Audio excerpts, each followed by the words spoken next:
Well, hello there. Good evening, good evening. It is day 81 of reading the Bible in a year. Oh my word. Day 81. Oh my gosh. Week 17, day 1. That's a good while of reading, isn't it? Yeah, so I've got 1 Samuel. My lamp turned off. I've got 1 Samuel chapters 9 and 10 to read for this first reading tonight. So let's get reading. Saul chosen to be king. There was a man of Benjamin whose name was Kish, the son of Abiel, the son of Zerah, the son of Bechorath, the son of Aphia, a Benjamite, a mighty man of power. And he had a choice and handsome son, whose name was Saul.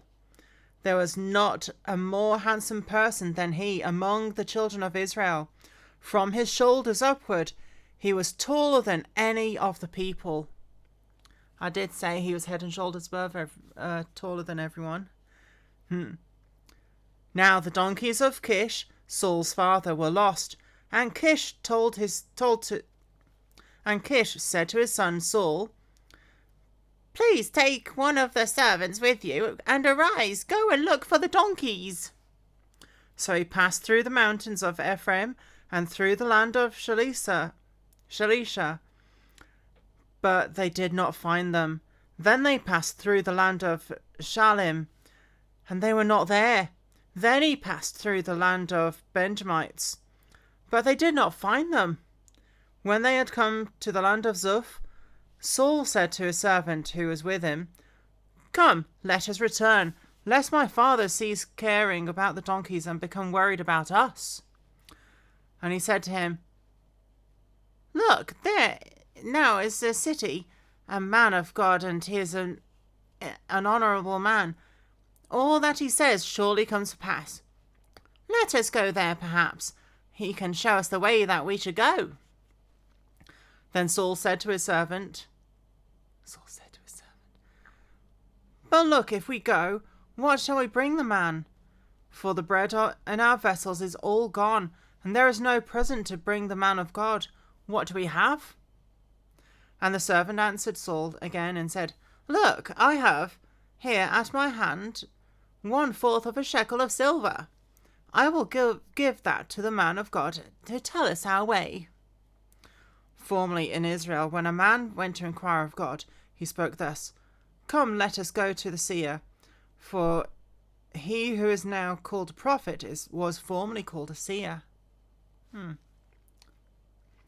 Then Saul said to his servant, lots of S's in this chapter, "Well said, come, let us go." Then they went to the city where the man of God was, and they went up the hill to the city. They met some young women there going out to draw water, and said to them, "Is the seer here?" And they answered them and said, "Yes, there he is, just ahead of you. Hurry now, for today he came to this city, because there is a sacrifice of the people today on the high place. As soon as you come into the city, you'll surely find him before he goes to the high place to eat. For the people will not eat until he comes, because he must bless the sacrifice. Afterward, those who are invited will eat. Now therefore go up, for about this time you will find him." So they went up to the city. As they were coming into the city, there was Samuel coming out toward them on his way to the high place. Now the Lord had told Samuel in his ear that day before Saul came, saying, "Tomorrow about this time I will send you a man from the land of Benjamin, and you shall anoint him as commander over my people Israel, that he may save my people from the hand of the Philistines, for I have looked upon my people, because their cry has come to me." So when Samuel saw Saul, Lots of S's. So when Samuel saw Saul, the Lord said to him, "There he is, the man of whom I spoke to you. This one shall reign over my people." Then Saul drew near to Samuel in the gate and said, "Please tell me, where is the seer's house?" Samuel answered and said, "I am the seer. Go up before me in the high place, for you shall eat with me today, and tomorrow I will let you go and tell you all that is in your heart. But as for your donkeys, they were lost 3 days ago. Do not be anxious about them, for they have been found. And on whom is all the desire of Israel? Is it not on you and on all your father's house?" And Saul answered and said, "Am I not a Benjamite of the smallest of the tribes of Israel? Am my family the least of all the families of the tribe of Benjamin? Why then do you speak like this to me?" Now Samuel took Saul and his servant and brought them into the hall and had them sit in the place of honour among those who were invited. There were about 30 persons there. And Samuel said to the cook, "Bring the portion which I gave to you, which I said to you, set it apart." So the cook took up the thigh and its upper part and set it before Saul. And Samuel said, so many S's.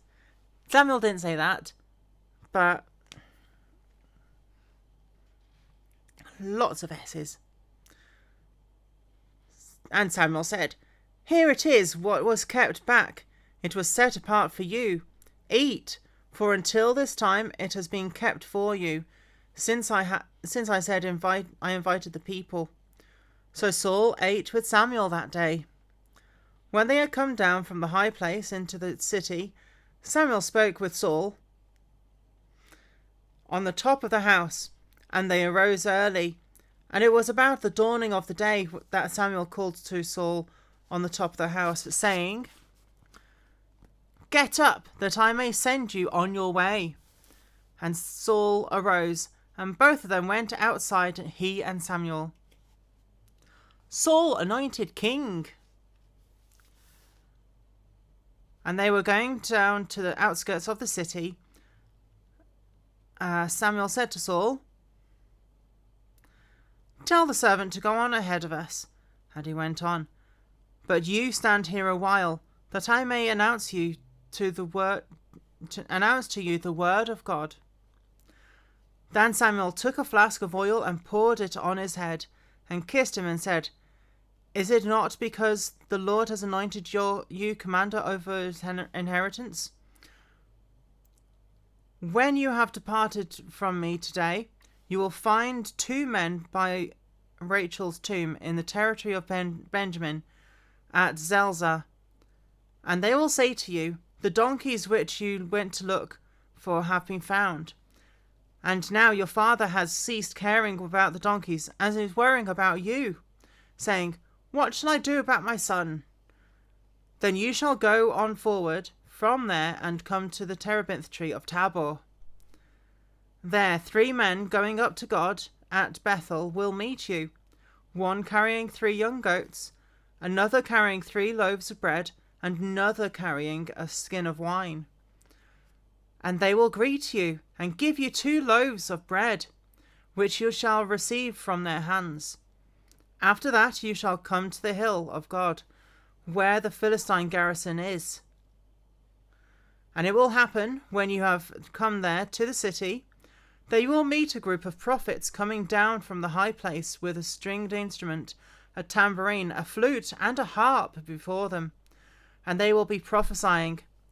Then the Spirit of the Lord will come upon you, and you will prophesy with them, and be turned into another man.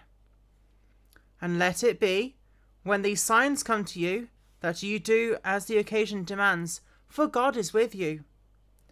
You shall go down before me to Gilgal, and surely I will come down to you to offer burnt offerings and make sacrifices of peace offerings. 7 days you shall wait till I come to you and show you what you should do." So it was, when he had turned his back to go from Samuel, that God gave him another heart, and all those signs came to pass that day. Did he turn into a Time Lord? If you can't tell, I'm a sci-fi nerd. Geek. Yeah, I like sci-fi.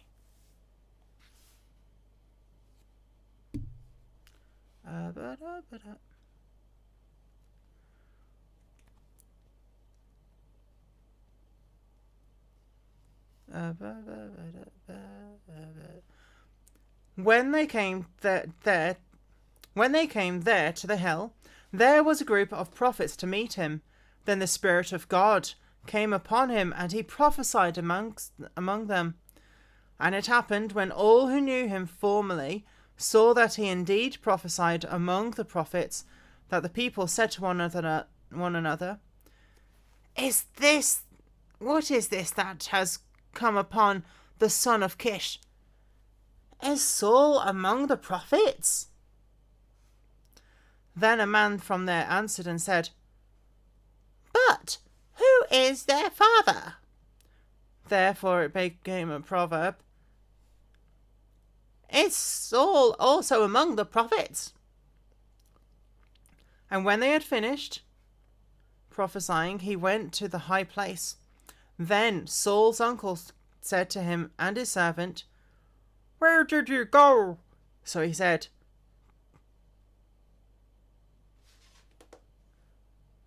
To look for the donkeys. When we saw that they were nowhere to be found, we went to Samuel. And Saul's uncle said, Please tell me, please, what Samuel said to you? So Saul said to his uncle, He told us plainly that the donkeys had been found, but the matter of the kingdom he did not tell him what Samuel had said. Saul proclaimed king. Then Samuel called the people together to the Lord at Mizpah, and said to the children of Israel, Thus says the Lord God of Israel, I brought up Israel out of Egypt, and delivered you from the hand of the Egyptians, and from the hand of all the kingdoms, and from those who oppressed you. But you have today rejected your God, who himself saved you from all your adversities and your tribulations. And you have said to him, No, set a king over us. Now therefore present yourselves before the Lord by your tribes and by your clans. And when Samuel had caused all the tribes of Israel to come near, the tribe of Benjamin was chosen. When he had caused the tribe of Benjamin to come near by their families, the family of Matri was chosen, and Saul the son of Kish was chosen. But when they saw him, he could not be found. When they sought him. Therefore they inquired of the Lord further, Has the man come here yet? And the Lord answered, There he is, hidden among the equipment. There he is. He's among the equipment. So they ran and brought him from there. When he stood among the people, he was taller than any of the people from his shoulders upward. And Samuel said to the people, Do you see him whom the Lord has chosen, that there is no one like him among all the people? So all the people shouted and said, Long live the king! Then Samuel explained to the people the behaviour of royalty, and wrote it in a book, and laid it up before the Lord. And Samuel sent all the people away, every man to his house.